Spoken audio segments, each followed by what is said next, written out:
Hé, Mario, t'as 5 minutes? Here we go! Bon, ben, here we go alors.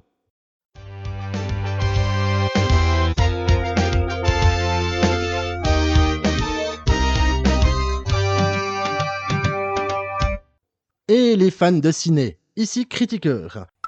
Je pose la manette quelques minutes, histoire de causer avec vous du lien existant entre le 7e et le 10e art. Étant fan de l'un comme de l'autre, je trouvais le sujet intéressant et souhaitais le partager avec vous, bande de vénards. Le cinéma, pour élargir ses horizons, peut s'inspirer de la littérature ou de la bande dessinée, mais aussi de l'univers vidéoludique.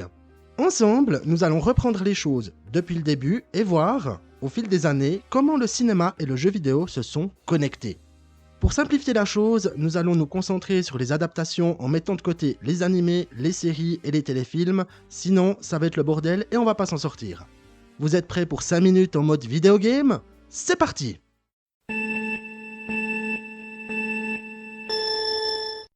Le jeu vidéo, contrairement à la croyance populaire, ça remonte à loin. En 1947, le Cathode Ray Tube Amusement Device est instauré comme étant le premier jeu interactif connu.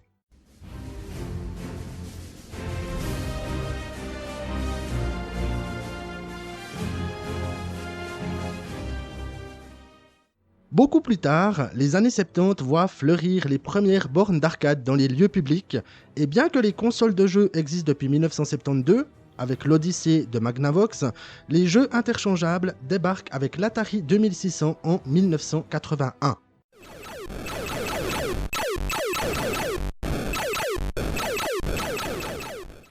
Puis, la popularité des jeux de salon grandit à partir de 1985 avec la NES de Nintendo.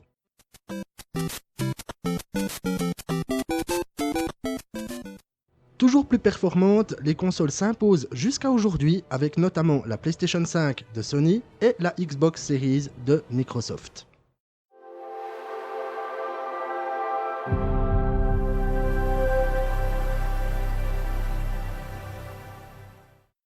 Et pendant ce temps, le cinéma, avec tout ça, il fait quoi? Eh bien, on trouve des films s'inspirant de l'univers des jeux vidéo dès les années 80, sans pour autant être des adaptations à proprement parler. Les précurseurs sont l'excellent et novateur Tron, sous l'égide de Disney en 1982, ainsi que War Games en 1983. Est-ce qu'il peut faire une partie contre lui-même? Oui, nombre de joueurs 0. Parmi les films s'inspirant de ce moyen de divertissement, on peut citer le glauque Existence en 1999, l'excellent Scott Pilgrim et la suite de Tron avec Tron l'héritage, tous deux sortis en 2010, le fond d'art Pixels, véritable hommage au jeu d'arcade en 2015, et l'immense Ready Player One en 2018. Mais si on veut parler d'adaptation pure, eh bien, chers fans de ciné, j'ai une terrible nouvelle. Ce n'est pas évident à dire pour moi, mais il se pourrait bien que la première adaptation reprenant directement un jeu vidéo, ce soit Super Mario Bros en 1993. Putain, mais comment on pouvait démarrer aussi mal? Ils sont frères. Ils sont plombiers. Oh non! Mario!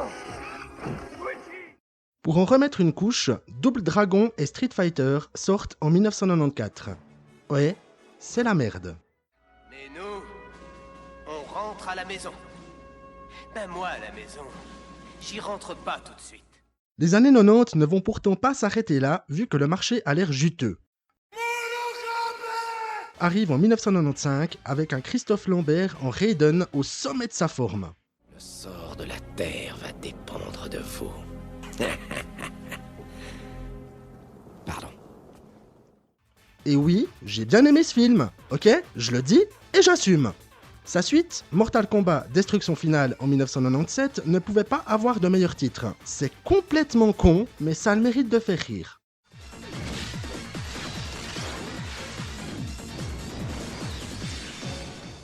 Ensuite, on débute les années 2000 en fanfare avec Lara Croft Tomb Raider en 2001, dans lequel même Angelina Jolie n'arrive rien à sauver. Idem pour sa suite en 2003.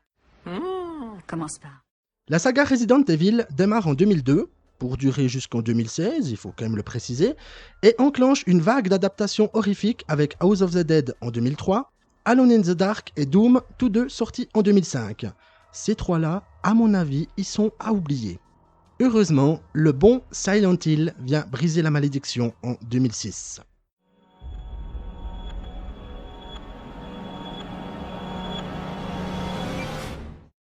Les années 2010 nous proposent un fourre-tout en matière d'adaptation. De la plateforme avec Prince of Persia en 2010, de la course de bagnole avec Need for Speed en 2014, du MMORPG avec Warcraft Le Commencement en 2016, de l'action-aventure avec Assassin's Creed également en 2016, du remake sympatoche avec Tomb Raider en 2018, et du jeu de rôle en mode attrapez-les tous avec Pokémon Détective Pikachu en 2019.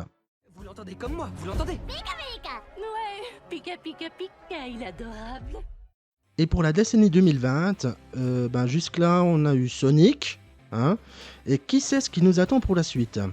Pour 2021, un reboot de Mortal Kombat ainsi que l'adaptation du jeu Uncharted sont annoncés. Cela prouve que le jeu vidéo n'a pas encore fini de s'inviter au cinéma. On constate que la qualité des films est totalement inégale, car on se trouve principalement en présence de métrages moyens, voire de bouse. Les bonnes adaptations n'existent que trop rarement, mais tous ces métrages ont un point commun, ils n'égalent pas le succès et la qualité des jeux. Et pour cause! Avec le temps, les jeux vidéo sont devenus des œuvres complètes, possédant une musique grandiose, un scénario rodé et des personnages au charisme ionosphérique.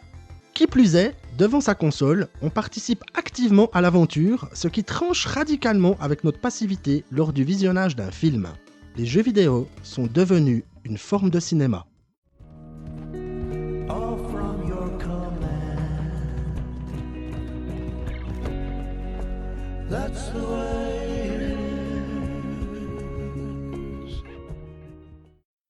Alors, quel avenir pour les jeux vidéo sur le grand écran?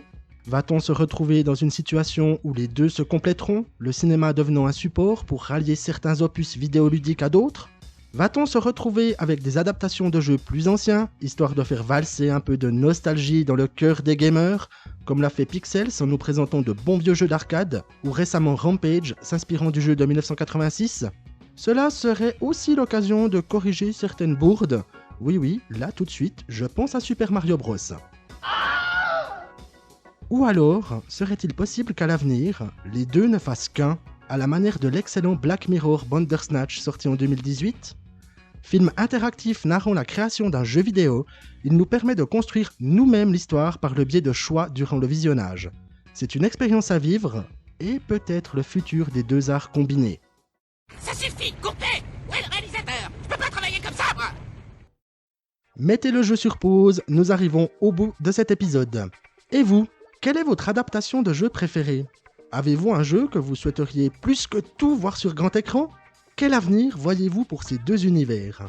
N'hésitez pas à me laisser un commentaire, à balancer un bon vieux pouce bleu si la vidéo vous a plu et à vous abonner. Retrouvez-moi également sur ma page Facebook et mon site internet que vous trouverez en description. Sur ce, je vous laisse et n'oubliez pas, devant son écran, une manette à la main ou non, l'important c'est de vivre ses passions. C'était Critiqueur, en direct du canapé, bon gaming et à tout bientôt. Allez, moi je reprends ma partie.